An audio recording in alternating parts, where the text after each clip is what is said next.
Hey traders, welcome to another global macro update. We'll be quickly going over the unemployment numbers here that the United States have brought out, as well as the non-farm payroll. And then we're going to go over some charts looking at the US dollar, SPX, Dow Jones, and some of the other stock indexes in the, around the globe basically. So let's first look at the non-farm payrolls that came out on Friday, which is today. Let's first look at initially what is non-farm payrolls here. So basically non-farm payroll measures the change of number of people employed during the previous month, excluding the farming industry. And the chart that we have here dates back all the way to 1970. This was 2001, dot-com boom, and this was 2008 in the financial crisis. And we saw, obviously, basically broke the chart. We've never seen anything like this. So, yeah, no surprise there. Looking at the U.S. unemployment rate, it came out to actually be 14.7. They forecasted 16. So, looking at what they forecasted, you could say that it looks great, but in the grand scheme of things, when we scroll down to the actual chart, this was the peak of 2008, the financial, or 2010, or the 2008 financial crisis, and we peaked basically at 10% there, and that was the highest point in the financial crisis. We see the dot-com boom was not nearly as bad, 6%. 1992 was 7.2. The highest on this chart, excluding the financial crisis, was 1983 at around 10.8%. And we just topped in here at 14.7. We'll see what this current month is going to be bringing for the unemployment rate, but we will see how it goes. Just to remind everyone, the unemployment rate within the Great Depression, 1929 when it started, the peak was above 20%. It was roughly, mid-20s to low 20s. We can see right here, it's not exact, but that was the estimated percentage of the individuals unemployed. Now looking at the employment population ratio, we can see that this chart represents the actual population or the group of individuals who are in their prime working years, who are eligible to work. This is not talking about children or senior citizens or anyone who is unable to work. This is ready to work individuals. And we can see it, basically 2000, the dot-com era was the peak of the full employment, sitting at around 81.8, let's say 82% of the full ratio there of the workforce was able to work. And before we had our pandemic, we were sitting around 80%, around the same as before the 2008 financial crisis, except this time we're sitting at now 69.7% here. Massive drop off, which means that there is just basically 30% of the entire population that can work in the United States is unable to work. That's a significant amount. And I think this chart does show a good representation of not just the total non-farm, but a representation of the actual people who are able to work, who are in that group of employment population ratio range. So that's going to be the more fundamental based long-term economic view of the markets. We're now going to get into the charts here. First, we're going to be looking at UKX and basically the rest of the index here. What I did is put a bunch of different indexes. We got Japan's Nikkei 225, we got Canada TSX, Germany's DAX, the FTSE for UK, we got the S&P for the United States, and the small caps for the Russell 2000. So let's first look at Japan. We got basically a lot of sideways action, not a lot of movement. We did break this ascending zone, but we don't really see any momentum to the downside yet. We're just consolidating. Canada, similar situation. This red rectangular zone does represent the 50% to 61.8% fib level. So Japan has just hit the 50%. Canada hit the almost 61.8, and it's currently sitting just above the 50%. The DAX in Germany has just touched the 50% and now retraced back down, breaking the ascending zone, which is a little bit more bearish, but we haven't really seen any momentum to the downside yet in Germany. The FTSE 100 pushed to the downside, breaking our ascending zone, but we still see the price has made a low and is creeping to at least make potentially to test that high or to make a lower high. We'll see where it goes, but if it tests that high, could be a double top, but we haven't even seen the FTSE hit its 50% retracement yet, so we could have a little bit more of a move to the upside before we get some bears to enter the market. S&P obviously is doing pretty well. In my opinion, it did look like it broke above the right shoulder. We'll take a smaller, we'll take a closer look when we get into the price action, but yeah, it does look like we broke the right shoulder and we could actually be testing that head and shoulders head, so that price action pattern is now invalid. Russell 2000, to top it off for the small caps, is at the higher low. Could make a little next move up to the upside, hitting the 61.8%. And yeah, I'm still looking at the market in a bearish sentiment because of the fact that the actual numbers that are coming out within the economy are extremely, extremely bearish. Yes, some companies and non-essential entities are able to potentially reopen, but we'll see how the actual numbers are, and if a lot of people are worried, if the Western world is completely all right with going back into the economy, spending money, going to restaurants, bars, entertainment, all this stuff, you name it, we'll see how it goes. So I'm personally very comfortable with sitting on the sidelines cash, waiting for a potential opportunity, because I'm just still not biting at all at the fact that we're going to rally back up and hit all-time highs. That is just my personal opinion. I just, in my belief, do not think that we're going to start rallying and we're going to have another bull run within the equities market. I don't mind being patient. I don't mind sitting on the sidelines until I have a good opportunity. But at this very moment in time, we don't really see anything within the SPX. Now, Dow Jones did break above the 50% retracement zone. Unfortunately, that would have been a really good right shoulder for us to have our head and shoulders pattern within this index, but unfortunately, we did push the upside, so that will basically invalidate this price action pattern. If we get a massive rejection down to on the next trading day, that might be all right, because we do have a little bit of a move above this zone. But if we start to continue this move to the upside here and no real sell pressure comes in within the next few trading days, that basically invalidates this head and shoulders, and I will have to patiently wait until another possible entry is upon us. And I think this is why it's really good to be patient until a good opportunity, because I was looking for an entry at sub this key level of support here on the Dow Jones for a potential short. We haven't really seen any momentum, so I've really only taken one trade here for this major short macro trend that we are trying to capture here. So at the end of the day, with the risk reward that we have with this trade, very happy to patiently wait until we do have a better option. But at this point in time, we're just going to be rolling out the economic numbers, trying to explain it all, trying to actually not have a bias, but present information in an unbiased way and explain the reasons why we have our bias, either both long or short, for whichever way we are moving. All right.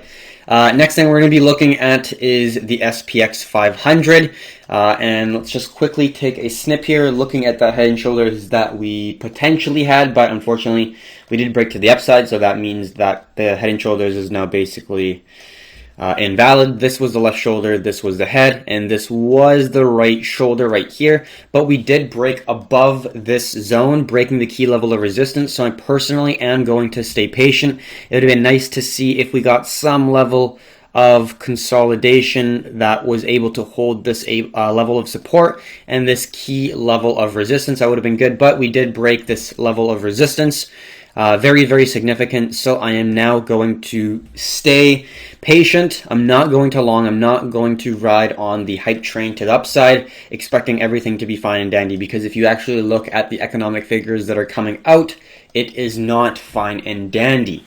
And just looking at more of the global macro sense, looking at the different cycles that are in play, looking at the short-term debt cycle, looking at around every 8 to 10 years, let's say 2000, 2008, we're in due for a economic downturn in some sense. A recession basically is what we are expecting. And with this quick move of a drawdown and, seeing this ascending zone kind of get weaker and weaker. I know we haven't really seen any major push to downside and any real retracement, but at the end of the day, fundamentals aren't going to tell you when to enter. Technicals are going to give you that. Fundamentals are just going to play more of the macro view and perspective that you should have. And the perspective that I personally have and still hold is that we're bearish. There's going to be more deflation than inflation because of the major factors that are creating this deflationary pressure, one of which is the velocity of currency absolutely plummeting. There is less and less transactions taking place within the economy. People are not going out and spending money on bars, restaurants, or entertainment,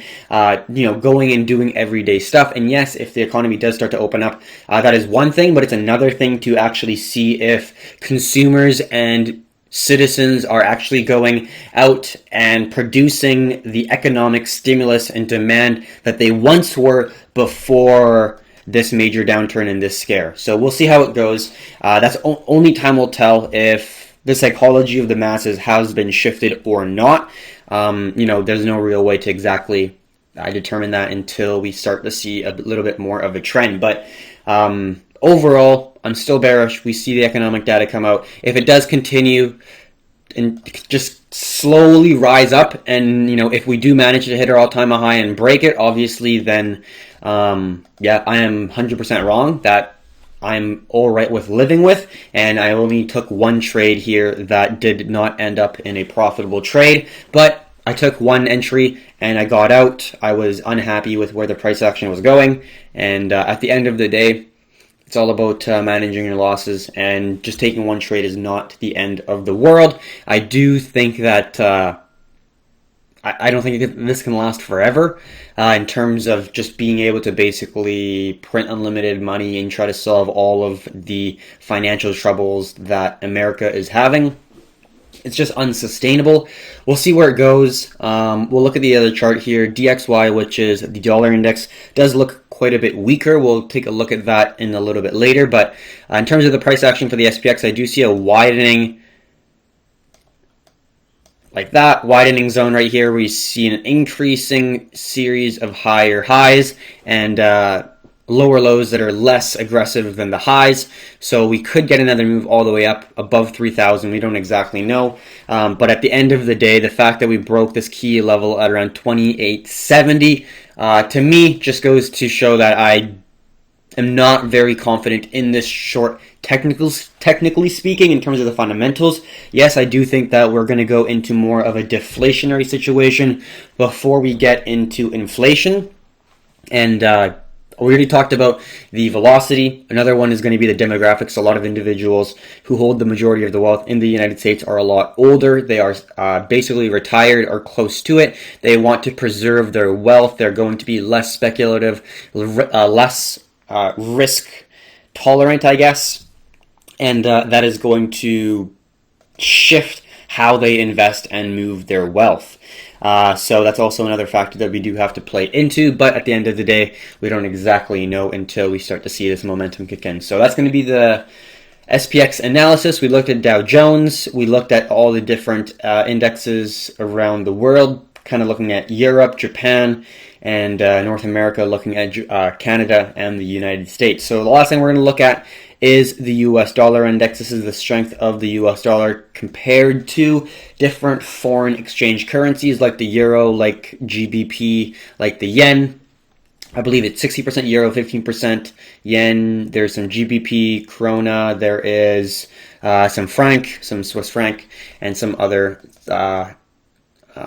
smaller currencies as well. So basically, let's look at DXY. Let's get our little snip here and take a picture of what we currently see. So this is the 6-hour chart. On the large time frame, we saw just a slow grind up massive sell-off, huge spike, and now we're getting a squeeze of some sort, and I think we are going to get a move here to come in a little bit. I just don't think it's there yet. We see a previous support right here turn into a resistance. We didn't really touch this zone because I was looking at this area as a horizontal area, but we do see we have a resistance turning into a support. We see just a wick there with candle closures at that zone, and then now we see our next potential level of resistance at this area. So that's currently what we see in the markets. And we are holding our support zone well. So basically we're creating a descending triangle pattern with a series of lower highs, significantly lower highs, with this one overextending way beyond where we're starting our descending trend line, which is pretty bullish in terms of how much it's actually pushing the price up. But I don't mind if we play around within this descending zone, this horizontal zone. If we break this horizontal zone of support, that's going to indicate that we could see another significant move to the downside, which would be not too bullish for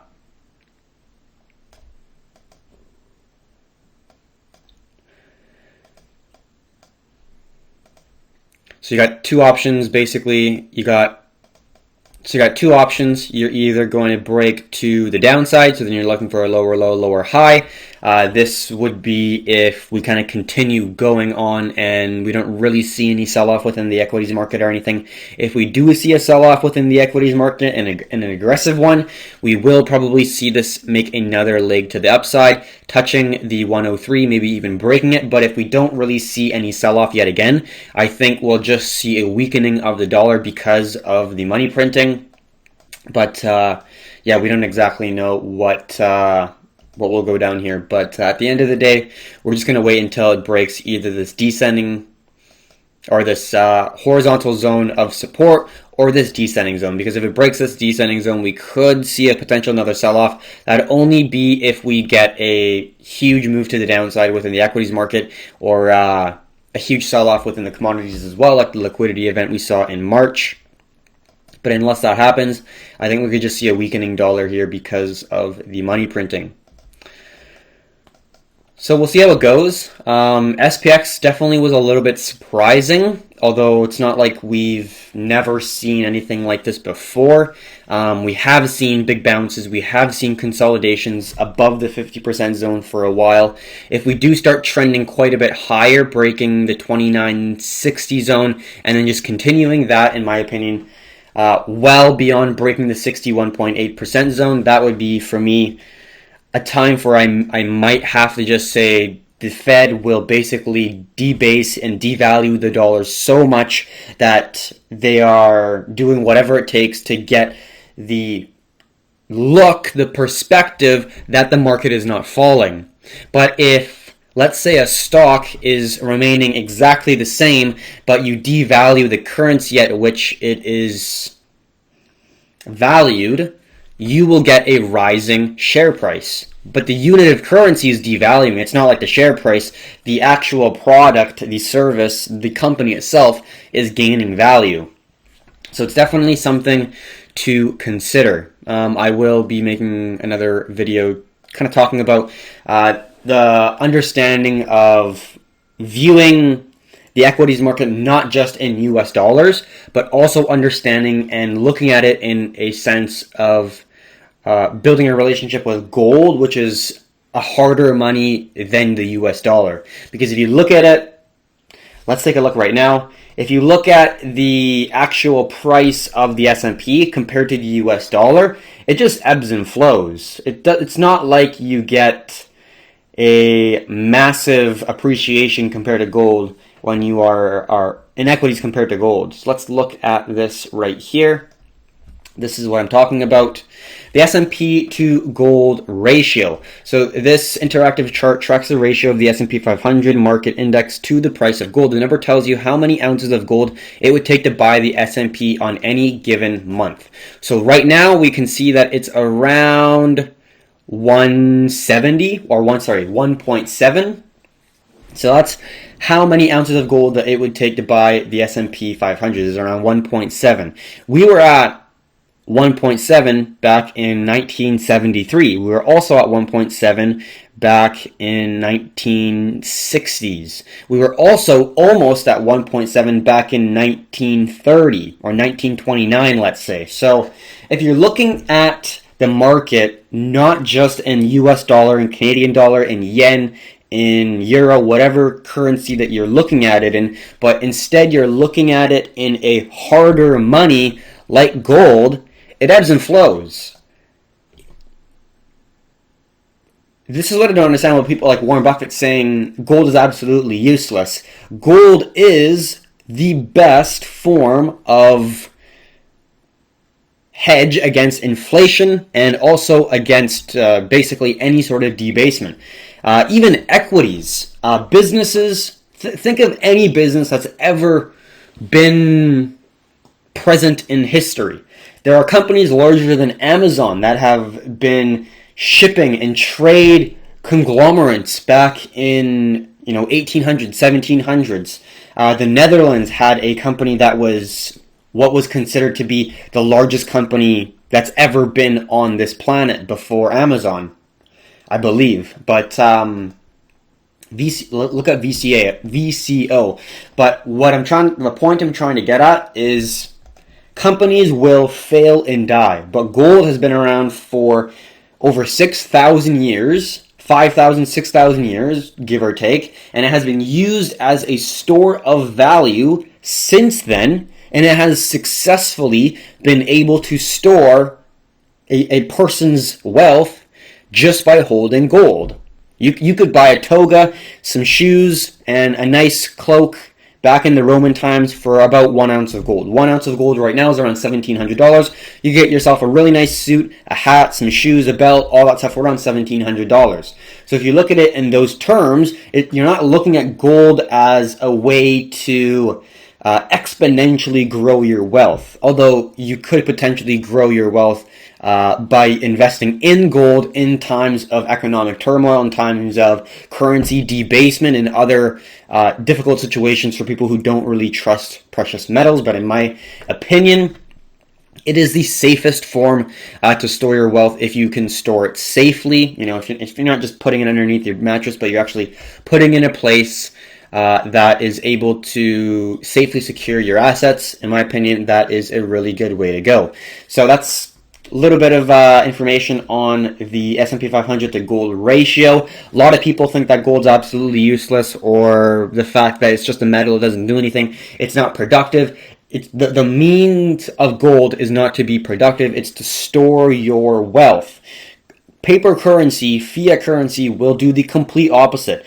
They take money or they take value and wealth away from everyday individuals because new money is printed, and that new money gets all the power, whereas when it does inevitably go into the pool of the rest of the currencies, that slowly devalues it and dilutes every dollar that is in existence.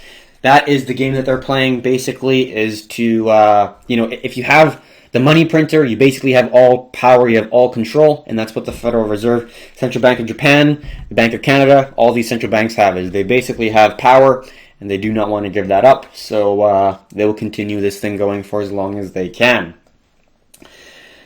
So we'll see how it goes. Not really have much more to talk about. The S&P is still moving up, which is a little bit surprising. We'll go over some more economic stuff in the foreseeable day here, but as of right now, there's, in my opinion, a little bit of a looming worry, but the bulls are definitely still taking charge, and the thought of the United States opening and consumers consuming again, and people going back to work, and things going back to, I guess, quote, what you call normal, is the hope for basically all bulls right now, and everyone within the market that is calling for all-time highs. They just, I guess, are assuming that this 2-3 month slump and economic downturn is basically something that is very, very short term, that we inflicted upon ourselves and instant liquidity and printing of money will be able to fill that void. And once that void is surpassed, we're now able to go back to normal economic activity. Consumers are not worried. They are out and about shopping, going to different entertaining areas to spend money and do things. And that's basically the argument for the bulls. And yeah, I'm personally calling bullshit. I don't think that's going to be the case. I think it's going to be more drawn out. I think that this longer recession is inevitable, looking at the short-term debt cycle, the long-term debt cycle. And yeah, I just personally think that this is a very, very weak rally in the grand scheme of things, with the backdrop being so bad. That's just my view of things. Maybe I'm completely wrong, but hey, if I'm not, I do have a pretty good risk reward on my hands if I get this short right. But right now, not super interested at this very moment. I don't mind patiently waiting, and I'm going to stick with my conviction to the downside, but I'm not going to have exposure to the downside. It's one thing to think that fundamentally it should go down, but it's another thing to look at technicals and see that the sellers are just not ready to push the price down yet. The bulls are still having that last oomph of hope that the economy will bounce right back, that this is like 2018, like 2015, like 2014, like 2016, like every single dip that they have bought, this is going to be the same thing. In my view, this is what is occurring, and I may have a contrarian point of view if I am looking bearish. Every single day it's moving up. It feels like I am sitting on the smaller group side, which is obviously kind of this description for being a contrarian, which I do not mind at all, but we will see how it goes. I personally am open to being patient, and I'm not going to be looking for longs just because of the fact that it does not the actual economic state doesn't give me any confidence to be looking for longs whatsoever. So that's just my personal bias. I do think that as a trader, you do need a bias, although it can hinder you sometimes. If you don't have a bias, you will literally just be flipping trades, going back and forth, not knowing what to do, because you're assuming a certain zone has some validity or some level of sensitivity, and then if it starts going up, you're long, and then you see a bearish engulfing candle, starts going down, you're short, reverses back up, and then you're long. That's just not proper trading in my personal belief. But anyways, yeah, that's my viewpoint. I hope you enjoy it. If you got any questions, drop them in the comments section below. If you found this useful, educational, or entertaining, it'd be great if you would subscribe. So we will be making, actually, you know what? Let's actually do gold and silver right now, because we haven't talked about it in a little while. But I do think that it is very useful, and give them what the people want, right? So let's go over initially gold. So let's go over the 6-hour chart here. Looking at the current structure of the market, let's take a snip.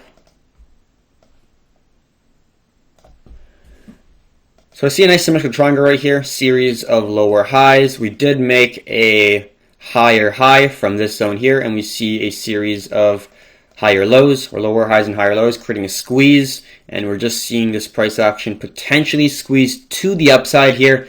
It does look like we could be breaking back down below this support, previous resistance, previous support, turning into another previous support potentially, but we will see. Did break a little bit back up, but it does look like that's a little bit of a fake out. If we do see some wicks left and the price is able to hold this zone, that's definitely extremely bullish in my personal view, and I think the next target will be around 1800. We see that to be a very, very important level within the chart, back when gold had its last major pump.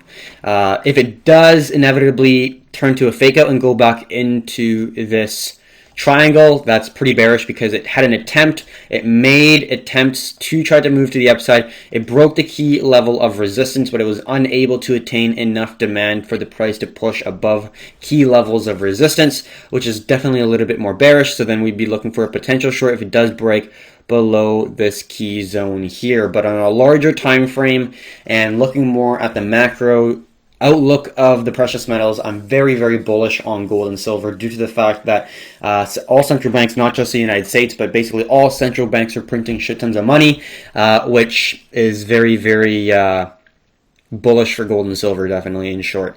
When people are losing value, losing wealth, like they've turned to time and time again, precious metals is going to be there. Although this time cryptocurrencies obviously are going to play a factor, and we do think that they will absorb a lot of the demand for storing wealth because it's more, it's basically way easier to use. It's digital. You don't have to store metal and like transact metal, which is very prehistoric. You could create a blockchain with a gold-backed cryptocurrency, which I'd be super favorable for. I think that'd be fantastic, but I think Bitcoin will be very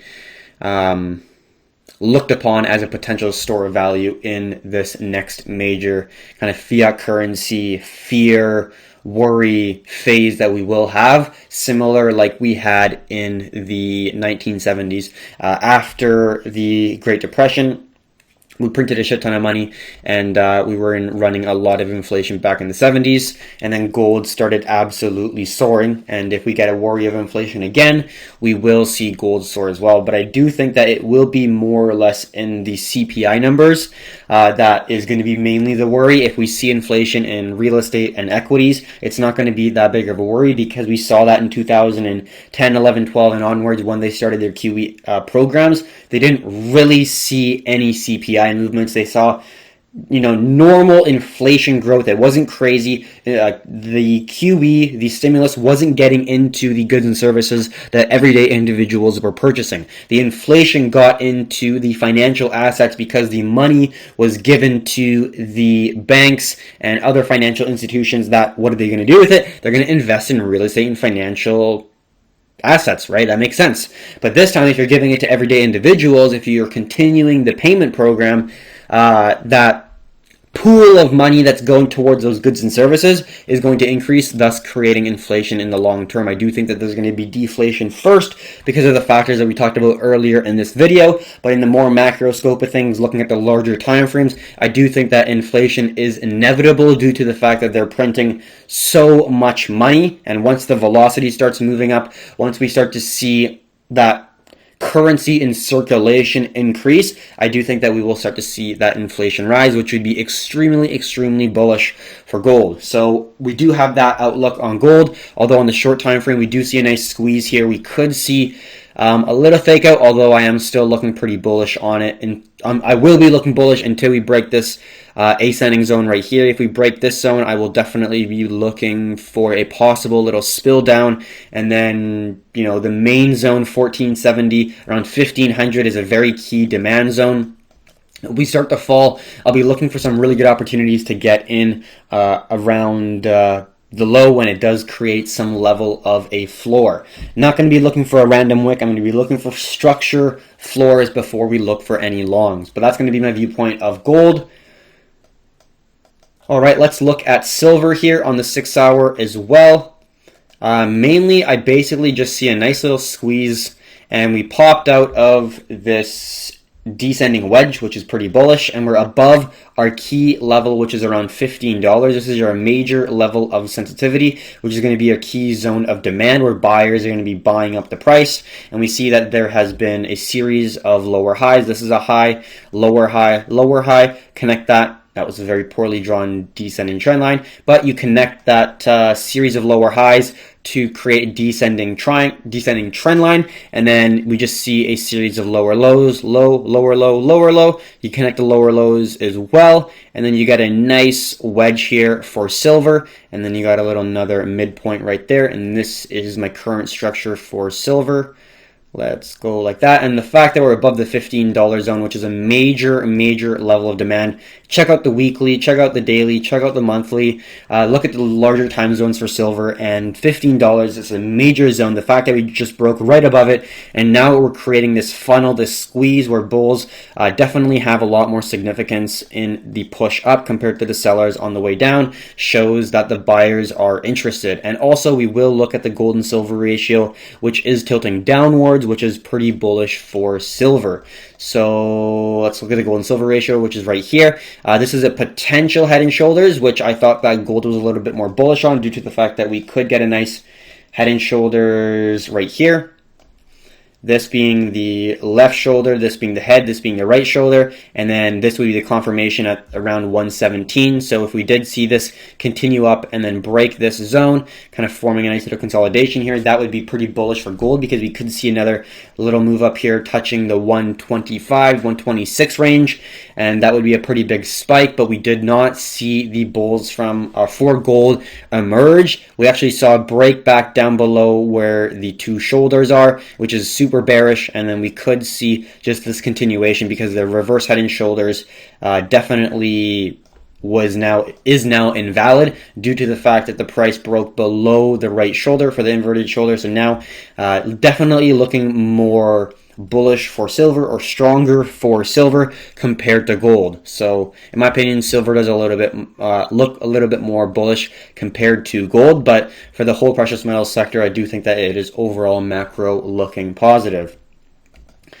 Yeah, that's going to be my analysis for the gold and silver precious metals here. Hopefully you enjoyed it. If you got any questions, drop them in the comments section below.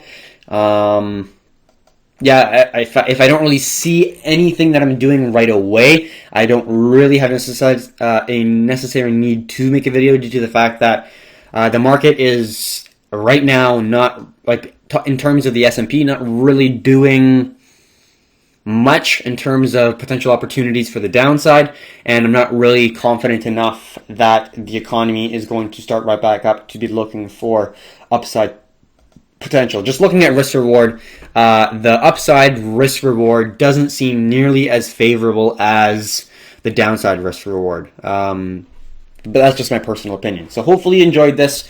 If you have a question, like always, please ask, and we hope to see you in the next video. Have a good one, traders.